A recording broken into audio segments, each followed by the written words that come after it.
आप देख रहे हैं 4 टीवी न्यूज। मैं हूं आपके साथ अक्षता। वक्त चला न्यूज बुलेटिन का। आइए नजर डालते हैं मुख्य खबरों पर। कुशीनगर के रामकोला में मोहर्रम की सप्तमी पर पीर बाबा दरबार से गागर चादर का जुलूस श्रद्धा और अकीदत के साथ निकाला गया। बड़ी संख्या में अकीदतमंदों ने हजरत इमाम हुसैन और करबला के शहीदों को श्रद्धांजलि अर्पित की। जुलूस के दौरान पुलिस प्रशासन ने सुरक्षा के व्यापक इंतजाम किए।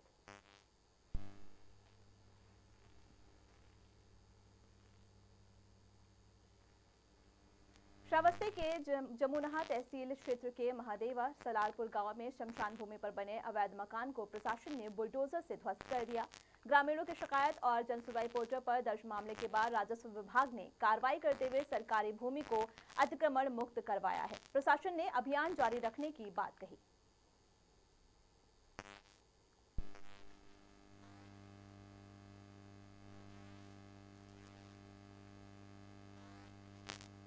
श्रावस्ती के सिरसिया थाना क्षेत्र के निराला नगर में तेज रफ्तार वैशाली जंपर देकर बस की टक्कर से 12 वर्षीय अनुपा की मौके पर ही दर्दनाक मौत हो गई। बाजार जा रही बालिका हादसे का शिकार हुई। वहीं घटना के बाद चालक बस लेकर फरार हो गया। पुलिस ने शव पोस्टमार्टम के लिए भेजकर जांच शुरू कर दी है।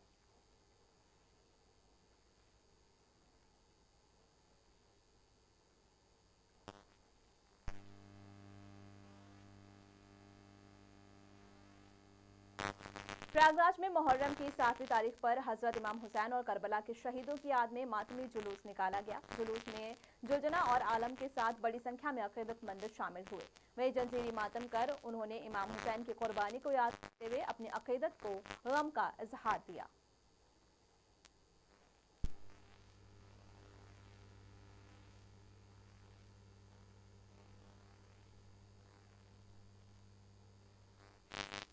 प्रयागराज में माह मुहर्रम के दौरान हिंदू मुस्लिम एकता की अनूठी मिसाल देखने को मिली। नखास कोना क्षेत्र में Prayagraj tent caterers and event association और माली बिरादरी वेलफेयर ट्रस्ट ने राहगीरों के लिए शरबत, ठंडा पानी, खजूर, नमकीन और पेठे का लंगर लगाया तथा आपसी भाईचारे और इंसानियत का संदेश दिया।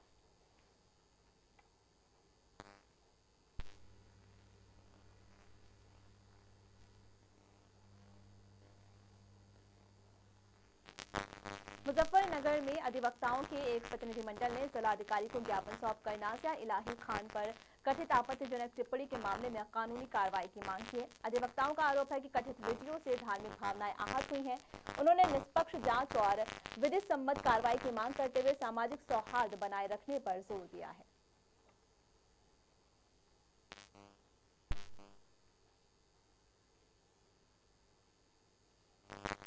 सीतापुर के बेटा ब्लॉक स्थित ग्राम कलनापुर के हनुमान धाम में 10 दिवसीय प्राण प्रतिष्ठा महोत्सव का भव्य समापन हुआ। अंतिम दिन आयोजित राज तिलक कार्यक्रम में हजारों श्रद्धालु पहुंचे। भजन संध्या, पूजा अर्चना और विशाल भंडारे के बीच पूरा परिसर भक्तिमय माहौल और जयकारों से गूंज उठा।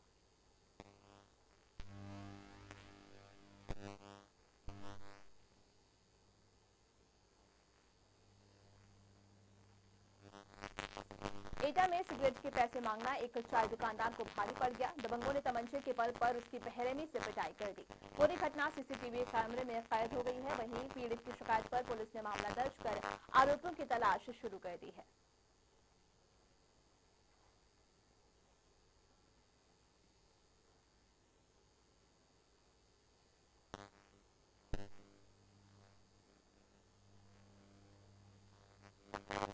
लखनऊ अग्निकांड के बाद मुजफ्फरनगर प्रशासन पूरी तरह अलर्ट मोड पर है। सिटी मजिस्ट्रेट के नेतृत्व में संयुक्त टीम ने शहर के कोचिंग सेंटरों और लाइब्रेरी में जांच अभियान चलाया। सुरक्षा मानकों में गंभीर खामियां मिलने पर 2 कोचिंग सेंटर सील कर दिए गए, जबकि अन्य संस्थानों को नोटिस जारी किए। ये लखनऊ के जो भीषण अग्निकांड में बहुत दुखद घटना है, उसके क्रम में अभी जिलाधिकारी महोदय और पुलिस अधीक्षक महोदय के निर्देशन में ये अभी प्रचलित कार्रवाई की जा रही है। जितने भी यहाँ पे लाइब्रेरी हैं, कोचिंग इंस्टीट्यूट हैं या जो कमर्शियल एक्टिविटी जितने भी हो रहे हैं, इसको लगातार सर चेकिंग किया जा रहा है और जो भी कमियां पाई जा रही हैं तत्काल प्रभाव से उनको ये बताया जा रहा है कि आप इससे कमी को दूर कर लीजिए, नहीं तो इसको अन्यथा बंद कर लीजिए, जो भी विधिक कार्रवाई की जाएगी। इस समय भी जो बेसमेंट में जो लाइब्रेरी पाए गए हैं उसको तत्काल प्रभाव से बंद करवा दिया गया है।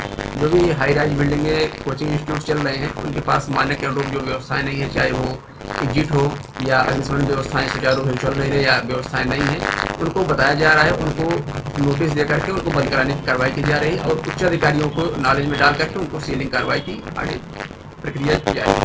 अभी तक सुबह से 4-5 कोचिंग इंस्टीट्यूट को चेक किया गया है। इसमें 2 जगह हम लोगों ने सील करने की कार्रवाई की है और 1-2 जगह उसकी छोटी-छोटी कमियां थी। तो पहली चीज़ तो हमने ये इंश्योर करने की हमने ये इंश्योर किया है कि जब तक पूरी तरह से मानक पूरे नहीं होते हैं, तब तक कोई भी क्लासेस, कोई भी पब्लिक सर्विस वहाँ नहीं चलेगी। 1 सप्ताह के अंदर वो अपना मानक पूरा करेंगे, परमिशन लेंगे, उसके बाद ही कोई पब्लिक एक्टिविटी, कोई क्लासेस चलेंगी। और ये हमारा अभियान केवल कोचिंग तक ही सीमित नहीं रहेगा। हम लोग इसको एक्सटेंसिवली हॉस्पिटल्स भी, रेस्टोरेंट्स भी, होटल्स भी, ऐसी सारी बिल्डिंग जहाँ पे पब्लिक सर्विसेज दी जाती हैं, उन सभी को हम लोग चेक करेंगे। ये लखनऊ के जो विशाल कांड में बहुत दुखद घटना है, उसी क्रम में अभी जिलाधिकारी महोदय महोबा के चरखारी कस्बे में मोहर्रम की 7वीं तारीख पर 170 वर्षों से चली आ रही ऐतिहासिक दुलदुल सवारी पूरे श्रद्धा और भाईचारे के साथ निकाली गई। हजारों श्रद्धालुओं की मौजूदगी में आयोजित इस परंपरा में गंगा जमनी तहजीब, सामाजिक समरसता और इमाम हुसैन की शहादत के संदेश को जीवंत कर दिया। ये हिंदू मुस्लिम एकता का प्रतीक माना जाता है। ये दुलदुल सवारी सन 1857 में राजा रतन सिंह जूदो द्वारा प्रारंभ की गई चरखारी में प्रथम बार, और तब से लेकर आज तक ये लगातार निकल रही है। ये 170वां जुलूस है। मैं हर साल यहाँ आती हूँ। पिछली साल मैं नींबू ले गई थी, मेरी मुराद पूरी हुई। मैंने इस साल चांदी का नींबू चढ़ाया है और मैं ये दरखास्त चाहती हूँ कि यहाँ सब लोग आए, इज्जत से पेश आए सबके साथ। और बाकी बहुत अच्छी जगह है, हर साल यहाँ जुलूस निकलता है और यहाँ के जो कमेटी मेंबर है सारे बहुत अच्छे हैं, बहुत 100 to 100। चरखारी में हजरत इमाम साहब की सवारी कई सालों से जो है निकल रही है, जिसकी वजह से जो है लोग खासी जो है उम्मीदें लेके आते हैं और हम लोग जो है चांदी। फतेहपुर के असोथर थाना क्षेत्र में जमीन विवाद ने रिश्तों को शर्मसार कर दिया है। बहन की शादी के 2 दिन बाद सगे भाई की फावड़े से हत्या कर दी गई, जबकि पिता गंभीर रूप से घायल हो गए। वहीं पुलिस ने 2 सगे भाइयों सहित 4 आरोपियों को गिरफ्तार कर मामले की जांच शुरू कर दी है।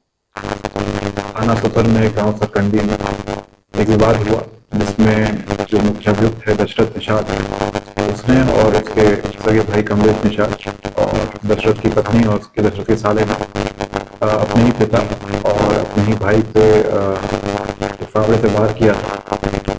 अत्यधिक चोटें लगने के कारण जो उसका भाई है, जब उसको इलाज के लिए लेके जाया जा रहा था, उसकी वहाँ पर मृत्यु हो गई और उसके जो पिता है वो खतरे से बाहर है और उनका इलाज अभी चल रहा है। सूचना मिलते ही पुलिस वहाँ पर मौके पहुंचती है। मेरे द्वारा और बाकी उच्च अधिकारियों के द्वारा भी इसमें घटना का निरीक्षण कर लिया गया है।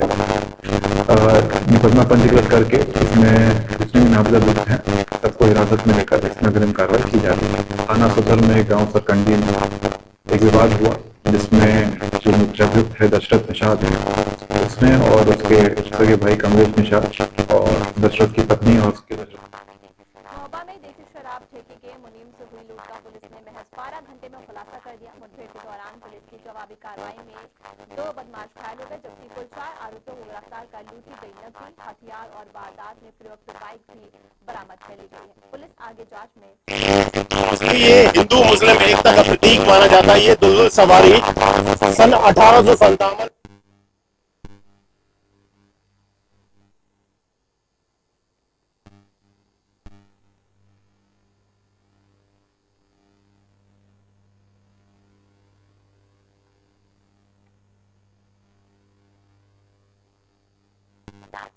सिद्धार्थनगर में एक दर्दनाक सड़क हादसे में स्कूटी से गिरी किशोरी की ट्रक की चपेट में आने से मौके पर ही मौत हो गई।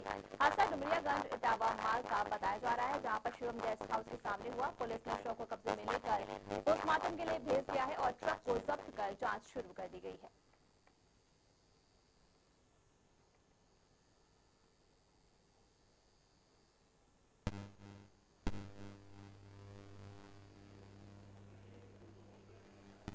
राम मंदिर चढ़ावा चोरी मामले में जांच ने नया मोड़ ले लिया है। सांसद संजय सिंह को एसआईटी ने कल सुबह 11 बजे बुलाया, जहां वे विजय विश्वास पंत से मुलाकात कर मामले से जुड़े कथित सबूत सौंपेंगे। इस बैठक को जांच की दिशा तय करने के लिहाज से अहम माना जा रहा है।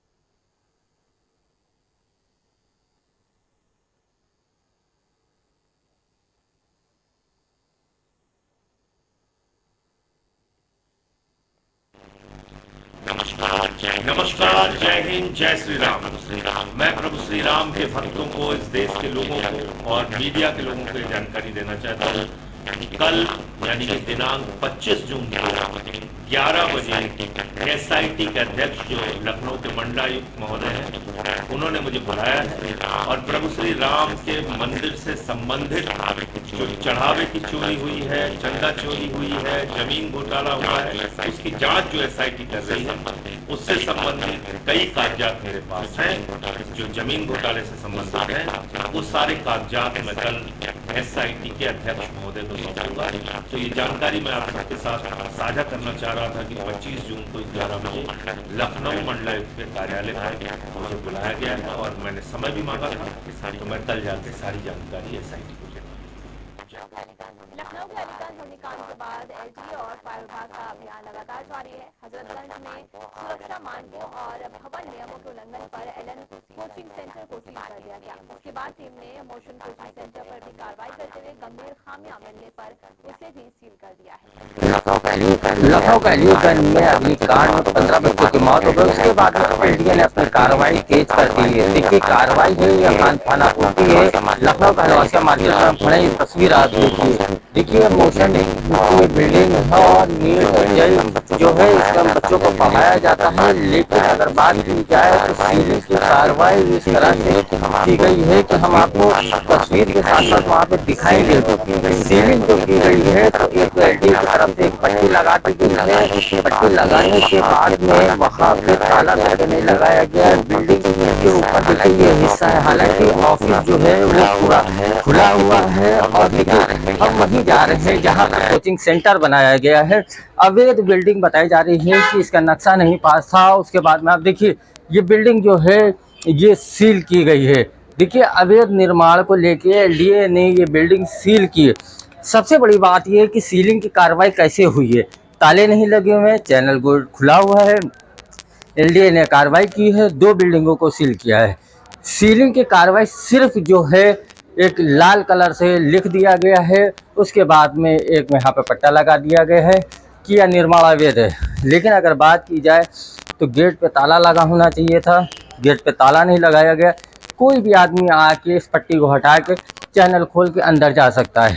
लगातार जिस तरह की एलडीए की कार्रवाई जो की जा रही है वो लग रहा है कि खाना पूर्ति की गई है।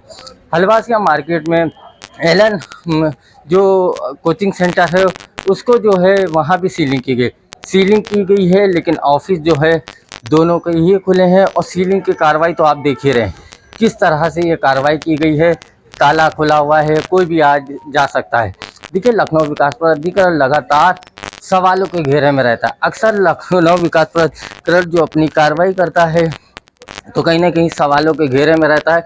लखनऊ के अंदर तमाम अवैध इमारत बन रही हैं, अभी भी लगातार निर्माणाधीन है, काम चल रहा है, उस पर कार्रवाई नहीं होती है। जब कोई घटना बड़ी घट जाती है तो उसके बाद में लखनऊ विकास प्राधिकरण नींद से जागता है। तमाम ऐसी बिल्डिंग की अगर बात की जाए, जोन 1 जोन 2 तमाम ऐसे जोन है जहां पर अभी भी अवैध निर्माण है, लेकिन अवैध निर्माण को गिराने के नोटिस भी दिए जाते हैं। इस तरह की सीलिंग भी होती है, लेकिन कुछ ही दिनों के बाद में सीलिंग की कार्रवाई ख़त्म हो जाती है, फिर निर्माण जो अधूरे होते हैं वो पूरे हो जाते हैं। सबसे बड़ी बात यह है कि यहाँ जो सीलिंग की गई है क्या यह खाना पूर्ति की गई है, क्योंकि सीलिंग जिस तरह से करना चाहिए, ताले लगाना चाहिए, वो कोई भी तरह की ना सीलिंग की गई है उस तरह की, बस सिर्फ फॉर्मेलिटी अदा की गई है। अब देखने वाली बात ये होगी क्या लखनऊ विकास प्राधिकरण इसी तरह की कार्रवाई पूरे लखनऊ में करता है। कैमरामैन आबिद के साथ में राशिद आरिफ, टीवी लखनऊ का अलीगंज। अल्मोड़ा में कांग्रेस ने नीट परीक्षा में कथित गड़बड़ियों को लेकर केंद्र सरकार पर सवाल उठाए। जिलाध्यक्ष भूपेंद्र सिंह भोज ने कहा कि परीक्षा प्रक्रिया पर उठ रहे सवालों से छात्रों और अभिभावकों की चिंता बढ़ी है उन्होंने निष्पक्ष जांच, दोषियों पर कड़ी कार्रवाई और परीक्षा व्यवस्थाओं को मजबूत करने की मांग की। जिस तरह से पेपर लीक के मामले आ रहे हैं और पूरे देश के साथ साथ हमारे उत्तराखंड में जो लगातार पेपर लीक के मामले आए हैं और जिस तरह से अभी नीट पेपर जो लीक का मामला आया और उससे कई छात्रों ने जो है उसमें आत्महत्या कर ली है और जब से 2021 से 2026 के बीच अगर हम आंकड़ा निकालते हैं तो लगभग 93 लोगों ने जो है उसमें आत्महत्या कर दी हमारे छात्र छात्राओं ने, जो कि बड़ा दुर्भाग्यपूर्ण है। और जिस तरह से नीट पेपर के बाद फिर रीनीट पेपर हुआ, पहले पेपर अच्छा आया फिर भी पेपर टफ आया, तो कई छात्रों का भविष्य भी जो है उससे अंधकारमय हो गया है। जिस तरह से पेपर लीक के मामले आ रहे हैं और पूरे देश के साथ साथ हमारे उत्तराखंड में अल्मोड़ा में उत्तराखंड की वित्तीय व्यवस्था को अधिक पारदर्शी और मजबूत बनाने के उद्देश्य से एक सप्ताह की विशेष कार्यशाला शुरू हुई। महानिदेशक लेखाकार मोहम्मद परवेज आलम की अध्यक्षता में आयोजित इस प्रशिक्षण में डीडीओ, ट्रेजरी अधिकारी और लेखा विभाग के कर्मचारियों को वित्तीय नियमों व प्रबंधन की बारीकियां सिखाई जा रही हैं। फाइनेंशियल लिटरेसी का वर्कशॉप रखा है ना, वित्तीय साक्षरता का एक तरह से कि ज़िला के अंदर जितने भी डीडीओज हैं, ट्रेजरी ऑफिसर हैं या अन्य अधिकारी हैं, जब वो सरकारी पैसे का खर्च करते हैं तो उसमें किस तरह की गलतियां होती हैं, उन गलतियों को एजी ऑफिस के द्वारा, महालेखाकार कार्यालय के द्वारा बाद में चिन्हित किया जाता है, ऑब्जर्वेशन बनते हैं, तो उसको कैसे पहले ही सुधारा जाए, इसके ऊपर में एक हमने यहाँ पे फाइनेंशियल लिटरेसी का वर्कशॉप रखा। इसमें जिलाधिकारी महोदय ने बढ़ चढ़ के हिस्सा लिया और इन्होंने इंश्योर करवाया कि सभी अधिकारी यहाँ पे जितने भी विभाग के डीडीओ हैं वो आए और सब आए भी हैं। उनके जितने भी मुद्दे थे उनको हमने डिस्कस किया, बताया कि सरकारी धन का खर्च किस तरह करना है। और बढ़ते अगली खबर की ओर, आपको बता दें कि अगली खबर दिल्ली के महरौली थाना क्षेत्र में 11 वर्षीय नाबालिग से दुष्कर्म और हत्या के आरोपी को पुलिस ने मुठभेड़ के बाद गिरफ्तार कर लिया। वहीं आपको बता दें कि फतेहपुर बेरा डेरा मंडी रोड पर भी ये कार्रवाई हुई है, जिसमें पुलिस जांच कर रही है।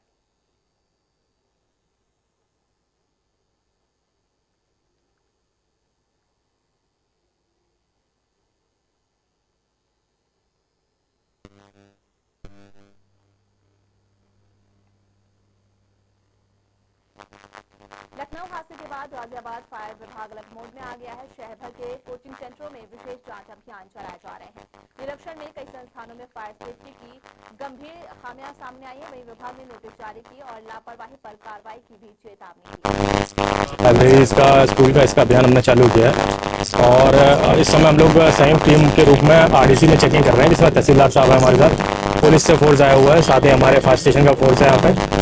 और जो भी कमियां पाई जा रही हैं उनको तत्काल हम लोग चेक करते हुए उसमें बिजली कटौती की कार्रवाई करेंगे और साथ ही इसको सीलिंग की कार्रवाई के लिए भी सख्ती करके रिपोर्ट भेजी जाएगी।